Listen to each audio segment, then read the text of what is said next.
We've been doing a series on honor. Honor up, down, and all around. In the past few weeks, we've been looking at honoring up. Honoring up, and as Becky mentioned when she did the offering, last week we looked at honoring God with our finances, and my main idea was this: who's in charge of your wallet?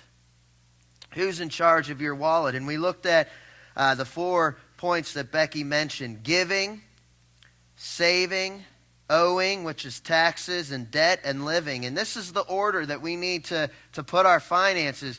Right off the bat, we give. We have the tithes, the offerings, and then we look at how much can we save so that we can begin saving. It's good. It's godly to save, not out of fear, but out of saving for your family. And at the end, Jim and Marge pointed out a scripture that says, it's good for parents to save and leave their money, or, leave funds to be able to take care of their kids so that, everything is good. It was a good scripture. I don't know. I can't remember what it was, but, it's a good scripture. It's good for us to save. And then we owe. And when we owe our taxes and we owe our debt. And we need to be careful of our debt. What kind of debt do we take on? We don't always need the BMW. I'm sure the Ford Taurus will get us around. And just being happy that we have a Ford Taurus. I say that because my dad drives a Ford Taurus, It's a good car. It's red. So a good debt, and not getting out of our means, not just going into debt because I want this or I want that or I think I need this. And, we can get out of hand. So keeping our debt under control and then living all that we have left, then we live, we go on vacations, we go here, we buy this or whatever other little things you want to do when you think of living. And so this is kind of the order that God, as he looks at us and says, hey, finances, put them in this order. This is a good godly order. This is what brings peace of mind. And so as we look at that, I want to finish. Last week, that was when we finished up honoring God. And this week we want to look at honoring down. And this one, I feel like this can be tough because even as Bob mentioned today, it can be hard to honor God. And for some of us, like that young man there, to honor God for who he is because of what happened to his son and then even what happened to him. But for a lot of us, we can honor God. But where we struggle is when we have to begin to honor each other. This is a struggle. This is where the problems sometimes come. And even for Bethany and I this week, the week ended on a really horrible note. And as I was praying the other day, it was like this. I just felt like when you're reading a book and you get to that chapter where it's full of suspense, it's kind of like, as you're reading it and it's like the person fell off the cliff and you're like, oh, what happens next? And you're trying to get to the next chapter to read it. Well, we're like falling off the cliff, but we don't know what's coming next because the next chapter hasn't been written. So we're like, waiting like, God, is there an airplane that's going to swoop in and catch us? Do we have parachutes that we didn't know about, that we're going to hit a button and the parachute pops out? And so there's all this stuff going on. And so you're looking at the people and the situations, and it's like, we got to honor, but it's hard. It's hard to honor. It's hard to look at some of the situations that are going on, for her and I and say, we want to honor these people and we want to honor this. And it's like, no, I want to wring some necks.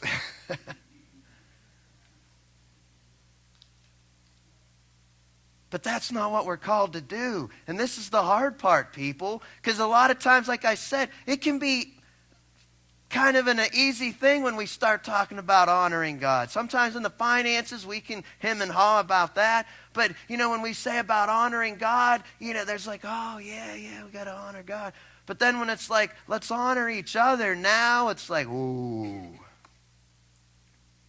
And so to this week and next week, I just want to bring out a few points of honoring each other right here, when we think about honoring down.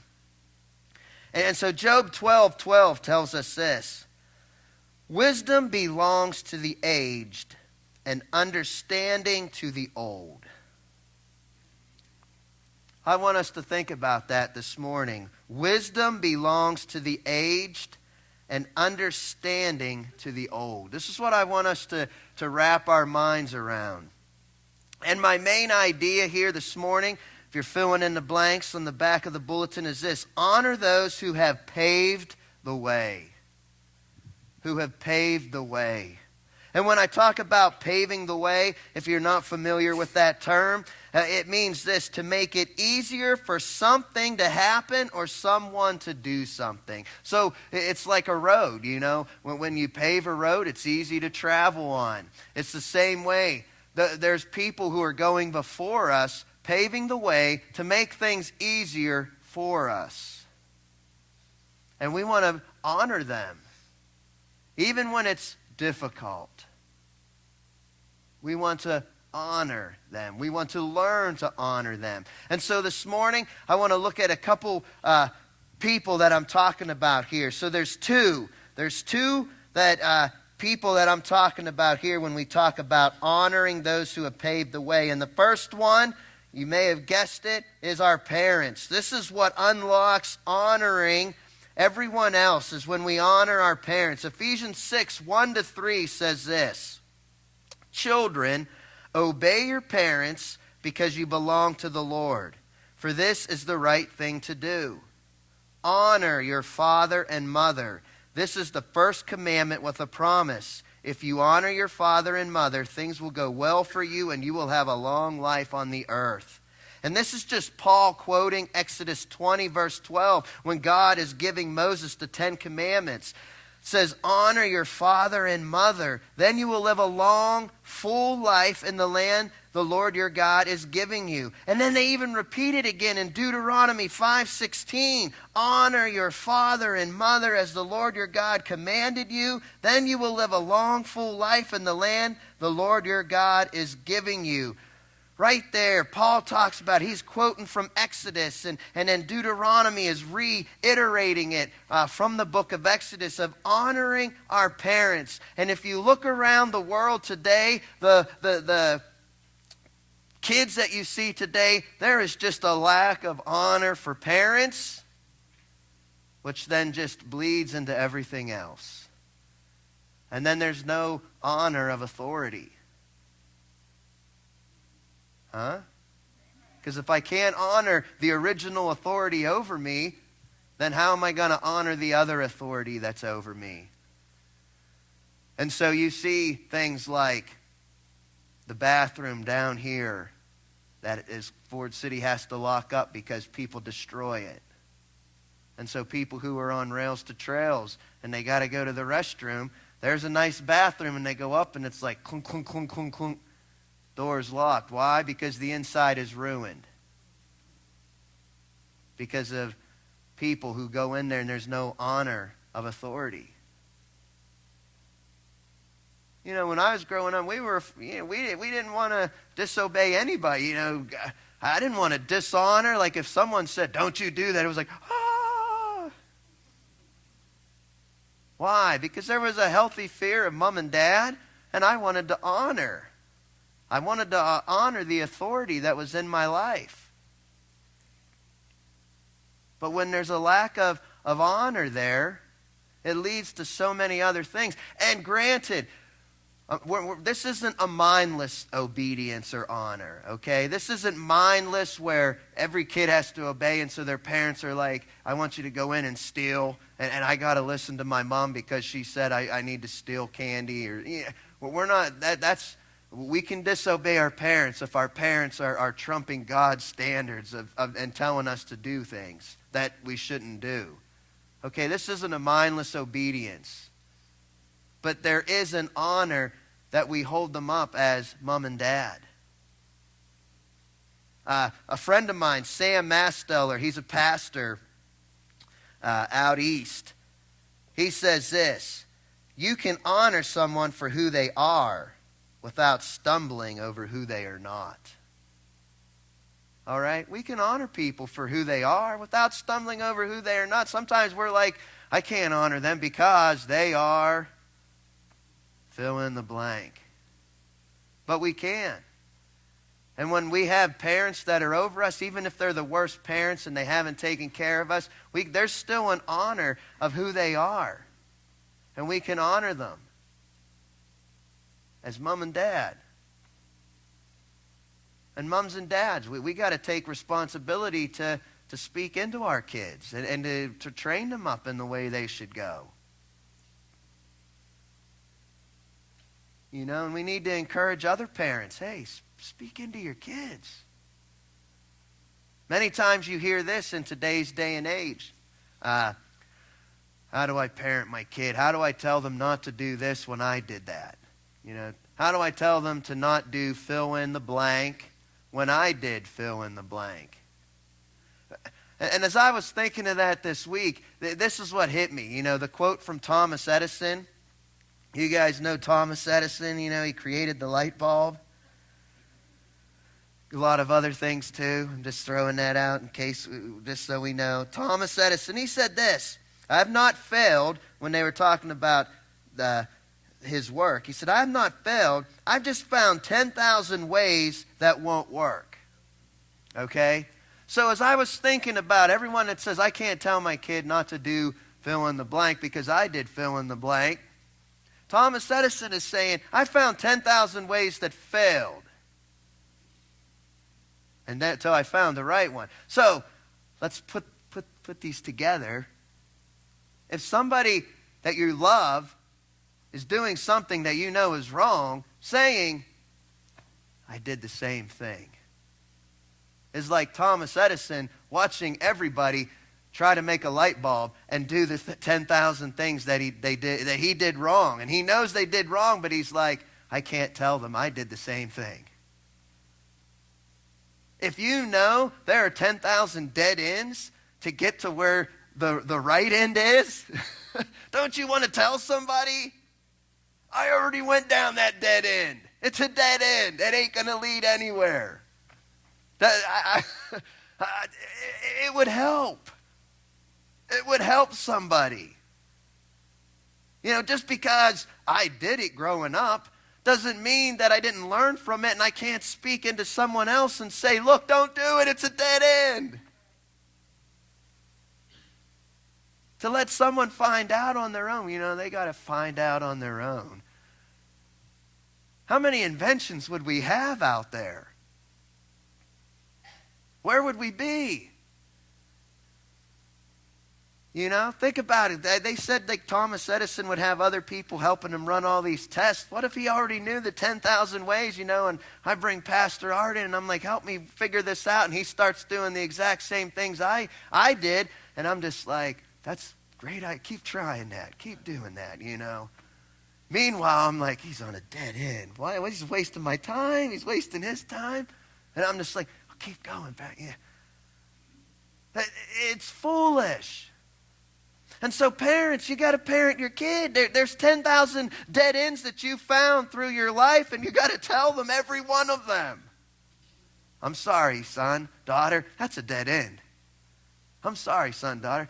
How do you know? I went down it, and I'm telling you it's a dead end. Don't go down. I don't want them to find out for themselves. I want them to learn. This is where the honor comes and the obedience. When we speak, you know, we got to speak and say it's a dead end. I found it out the hard way. I don't want you to find that out. And so we got to parent our kids. There needs to become that parent-child relationship. And when we fail to listen and honor our parents, it's like rebellion.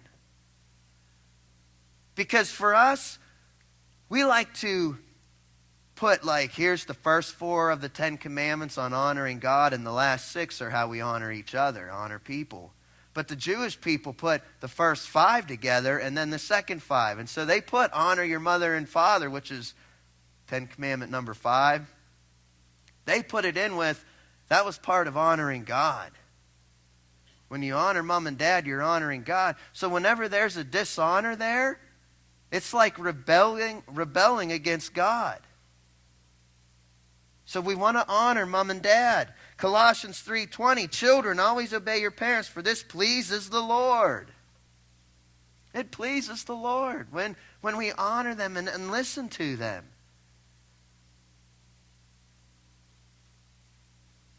There needs to be that respect for all of us. And like I said, even in the most dire circumstances, we don't have to follow their footsteps. We don't have to obey them when they're telling us to do wrong things. But we still got to honor them as mom and dad. And love them for who they are in our lives. Without them, we wouldn't be here. You know, I used to tell my mom and dad this little poem I wrote. You're my mom and dad, and you'll always be, because you're the ones that helped make me. That was like a little thing I would always tell my dad and mom. Where I came up with this stuff as I was growing up, I don't know. But, it would just be like, you're my mom and dad, and you'll always be, because you're the one that helped make me, It's like, sing it to them over and over again. I just wanted them not, when I did something crazy and they're like, we don't know whose kid he is. I'm like, I can tell you whose kid I am. You ain't getting away with that. Where would we be without our moms and dads? Proverbs 23:22. Listen to your father who gave you life, and don't despise your mother when she is old. We got to listen. Leviticus 19:3, each of you must show great respect for your mother and father, and you must always observe my Sabbath days of rest. I am the Lord your God. God is like speaking that into the Israelites. Even much of the book of Proverbs, if you read through the Proverbs, it's written like a father speaking to his son, and he's giving them wisdom. He's like telling his son, do this, don't do this, listen to this. Think about this. Look at this. He's just going down through all of the chapters. If you read it like a parent telling you this and that you need to put this into practice, Proverbs has lots of wisdom. Think about it. So we want to honor our parents by listening to them, by being obedient to them. They have a tough job. It's not an easy job being a mom and a dad. There are days I throw my hands up and I say, I must be the worst dad in the world. Any of you ever been there? And Bethany's like, you don't cut yourself enough slack. You're a great dad. Because it can be hard when you got to set a standard, and your kids kind of push back against it, and you just want to say, yeah, just run amok in the town. Just do whatever. As long as you say you love me and you don't have that attitude anymore. Go flip cars and whatever else. But I know in the long run that ain't helping anybody. So I got to keep my stance and say. And even when they look at you and you're like, I love you, it's time for bed. Come here, give Daddy a hug.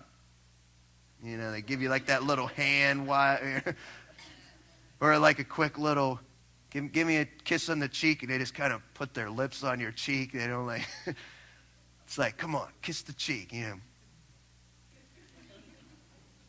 You guys know what I'm talking about. And you just want to be like, oh. But it's hard.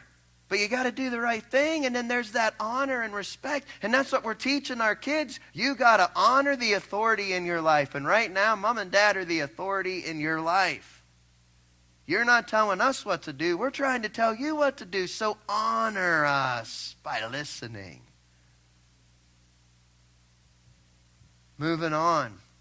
The second person that I want to look at who's paved the way is our elders, those who are older than us. And sometimes it isn't even those who are older than us. In the church, if we've been in the church for a few years and someone new comes in, we're an elder to them. They don't know. You may have only been in the church for 3 years, but someone new comes in and you talk to them and they're like, oh man, you know so much. And you're thinking, I've only been here for 3 years. I've only been serving the Lord for 3 years. And they're like, I've never served the Lord at all. You know more than I do. And so there's a respect for our elders, those who have gone before us. The ones we need to listen to, the ones who have wisdom. It can be hard because, like I said, when we don't honor our parents, then when we come in, it's hard to honor the older ones over us. Those who have had more years, more experience, it's like, what do you know? You guys don't know anything. But there's wisdom in the aged. Think of this, Proverbs 20:29. The glory of the young is their strength. The young have the strength, but the gray hair of experience is the splendor of the old. We try to hide our gray hair, but that means we have experience. It's supposed to be the splendor of the old. I got a head full of gray hair because I got a lot of wisdom. I got 10,000 dead ends that I can share with you if you'd listen. You know, sit down and talk to somebody. They'll give you 10,000 dead ends. That's the hard part. You know, some of the older ones in our lives sit down and start talking to us and we're like, wait, hold on a second. Wait, what'd you say? I missed that again. Repeat that.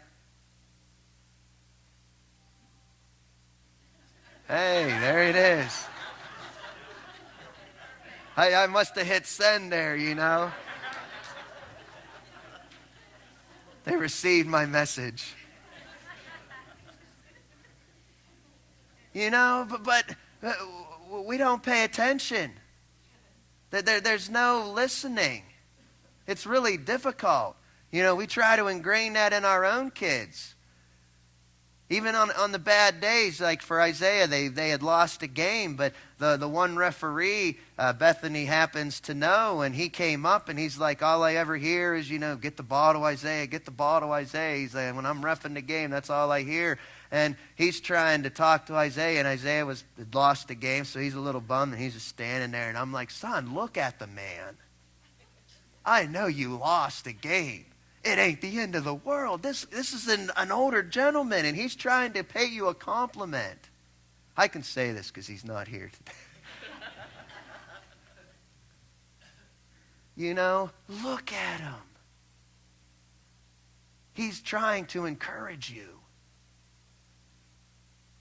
It goes a long way. Proverbs 16:31, gray hair is a crown of glory. It is gained by living a godly life. When you see these ones with the gray hair, they know things. They've seen things. Some of them have been around the world. If we just sit down and listen, ask them a question. Ask them what they've seen.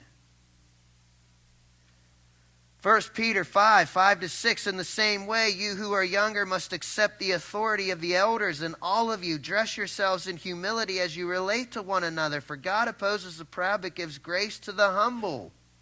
So humble yourselves under the mighty power of God, and at the right time, He will lift you up in honor. If we're willing to honor those who have gone before us and humble ourselves in the right time, God will see that He can lift us up.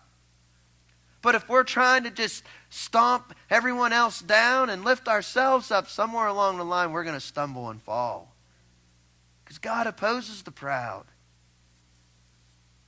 When the time is right, we get lifted up into the places of honor. But until that time, there are those who have gone before us and they know things. Let's listen.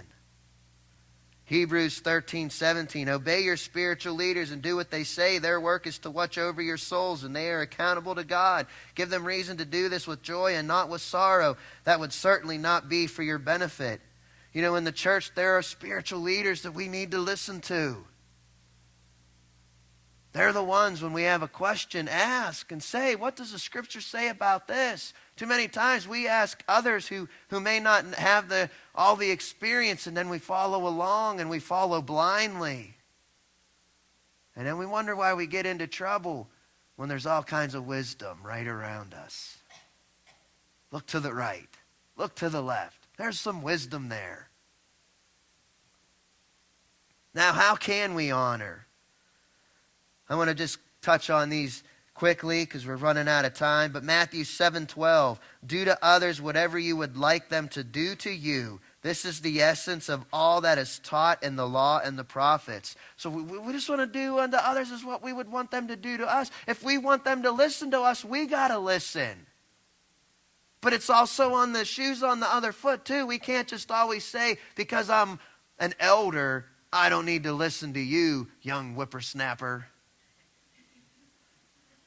Because there can be some wisdom in the young whippersnapper. And this is the tricky part for the church in today's day and age.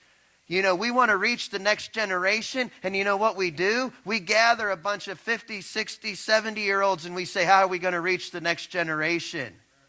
How are we going to reach 50, 60?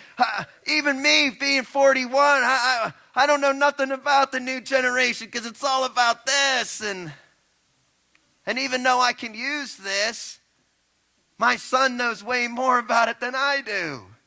So if we're going to reach the next generation, we got to get around a table with teens and 20-somethings and 30-somethings and say, how do we reach the next generation? Why? Because we're not in their world. We don't know nothing. Some of us grew up with outhouses. I'm just throwing it out. Some of us grew up with outhouses. Not me. I had a bathroom all my life. But an outhouse would have been nice, though, growing up. I didn't always want to have to run in the house, you know. I didn't like... I'm just throwing that out there, you know. Like, we lived in town. I could have used a little room just to... But if we're going to reach the next generation, we got to include them in. So do whatever you would want them, whatever you would like them to do to you, do unto others. So here's the things right here. Let's go through them. A, guard your words and tone. We got to guard our words and tone. 1 Timothy 5:1, never speak harshly to an older man, but appeal to him respectfully as you would to your own father. You want older ones to listen to you, fathers and mothers, the elders in our lives. We have to guard our tone. We have to watch what we say. Nothing like a smart mouth coming at you that just makes you want to knock some teeth out, telling you what you should do, you know, like they have lived their life. There's so much wisdom in that teenage mouth of theirs. And we're missing out, and we need to listen. But we got to guard our words and tone. B, stand up. Stand up. Leviticus 19:32 says this, stand up in the presence of the elderly and show respect for the aged. Fear your God, I am the Lord. There's nothing like when someone comes in and you want to show respect, you stand up and you shake their hand. What do you get now? We sit down and we play with our phone. And we can catch ourselves doing that. You know, we're so busy doing whatever else and someone comes in and we're just like, hey, how are you? Instead of standing, shake hands. Just showing honor. C, listen. Listen. I've been saying that throughout.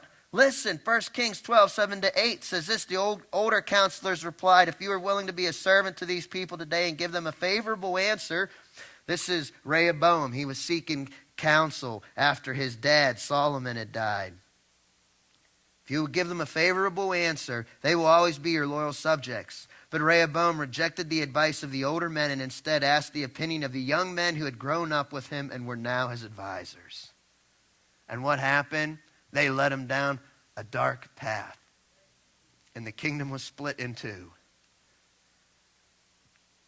Listen, the older ones have some wisdom. They can tell you some things. D, eye contact. Eye contact. Look people in the eye. I mean, this seems like basic stuff, but look somebody in the eye. When you say hello, just look in. You don't have to sit there and intently stare into their eyes. But just look at them when they're speaking to you. Oh, yeah, and catch their eyes so they know that you're listening to them. There's nothing more when I'm coaching kids and the coach is talking. A couple times I was helping, and you're like, listen to me, and they're like, I am, but they're like staring at the floor or they're looking over here, and I'm like, no, you're not. If you were listening to me, eyes would be on me. So that eye contact, it's important. It shows a lot of honor. E, smile. Smile at the people, the older ones. There's nothing like smiling at people when they're walking and you say hi to them. In the grocery store or at McDonald's or wherever you're at. Just shoot them a smile, wave hi.